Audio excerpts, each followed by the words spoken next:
Assalamualaikum warahmatullahi wabarakatuh. Hadirin sekalian yang saya hormati, adalah sebuah kebahagiaan yang teramat besar bagi kita bahwa tahun ini kita dapat bertemu kembali dengan bulan Ramadan. Dengan berpuasa pada bulan ini, kita memiliki kesempatan untuk mengasah kesabaran kita. Melatih kesabaran memang berat dan terkadang pahit, namun buahnya sangat manis.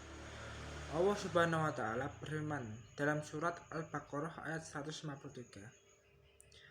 Ya ayyuhallazina amanu ista'inu bisyabri wassalah innallaha ma'as-sabirin.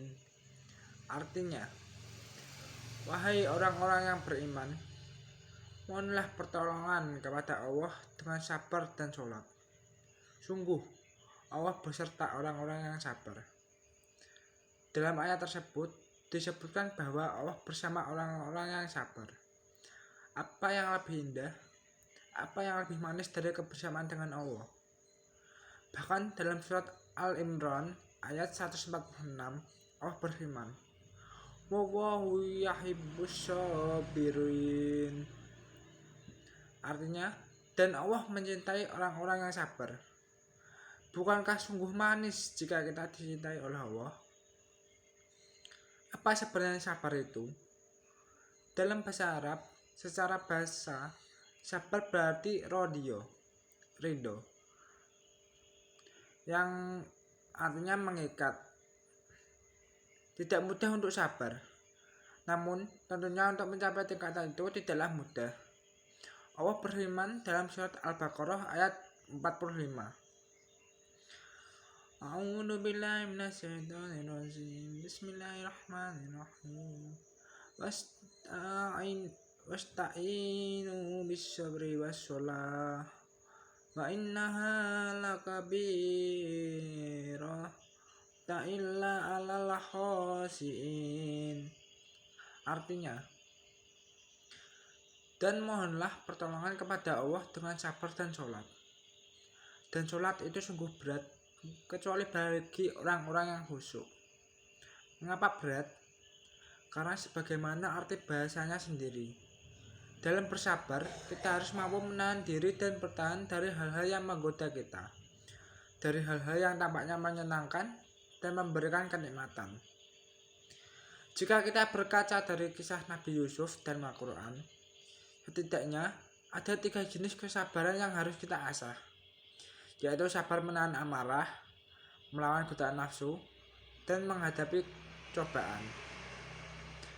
Bentuk kesabaran yang pertama adalah sabar dalam menahan amarah. Saat Nabi Yakub, ayah Nabi Yusuf, menerima kabar dari bahwa Nabi Yusuf dimakan oleh serigala, yang ia katakan adalah fasobrun jamil. Hal ini terekam dalam surat Yusuf ayat 189. Waja'u ala komisi bitamin gazib qala bal sawwalat lakum anfusukum amra fasabrun jamil wallahu musta'anu ala ma tasifun.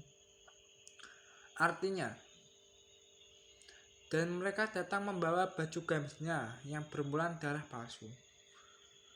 Dia Yakub berkata, sebenarnya hanya dirimu sendirilah yang memandang baik urusan yang buruk itu.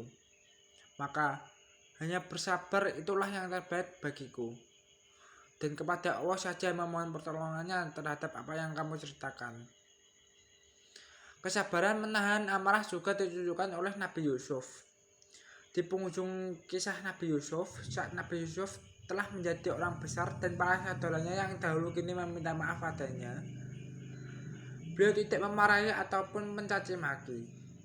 Justru beliau berkata, sebagaimana terekam di dalam Al-Quran, Qala la tasriba alaikumul yaum yaghfirullahu lakum wa huwa arhamur rahim.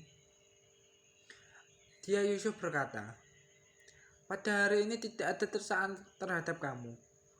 Mudah-mudahan Allah mengampuni kamu, dan Dia Maha Penyayang di antara para penyayang.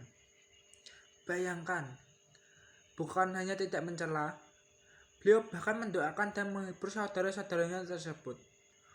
Luar biasa, ketika kesabaran yang beliau tunjukkan. Dan sungguh, tepat momentum Ramadan ini kita gunakan untuk lebih bersabar dalam menahan amarah. Tentu, yang kedua, kita harus sabar melawan godaan hawa nafsu. Ketika Nabi Yusuf beranjak dewasa, ia sempat digoda oleh seorang wanita untuk melakukan sesuatu yang dilarang oleh Allah. Bagaimana sikap beliau? Beliau berlindung kepada Allah dan berlari menjauhi godaan itu. Dalam surat Yusuf ayat 23, Allah menceritakan kisah ini. وراودته التي هو في بيتها عن نفسه وغلقت الأبواب وقالت هيت لك قال معاذ الله إنه ربي أحسن مثواي إنه لا يفلح الظالمون. Artinya, dan perempuan yang dia tinggal di rumahnya menggoda dirinya, dan dia menutup pintu-pintu lalu berkata, marilah mendekat kepadaku. Yusuf berkata, aku berlindung kepada Allah. Sungguh, Tuanku telah memperlakukan aku dengan baik. Sesungguhnya orang yang zalim itu tidak akan beruntung. Lalu yang ketiga, kita juga harus sabar dalam menghadapi musibah. Dalam surat Yusuf, Allah mengisahkan bagaimana sang raja bermimpi melihat 7 ekor sapi betina yang kebuk dimakan oleh 7 ekor sapi betina yang kurus, 7 tangkai gandum yang hijau, dan 7 tangkai lainnya yang kering. Sekian dari saya. Wassalamualaikum warahmatullahi wabarakatuh.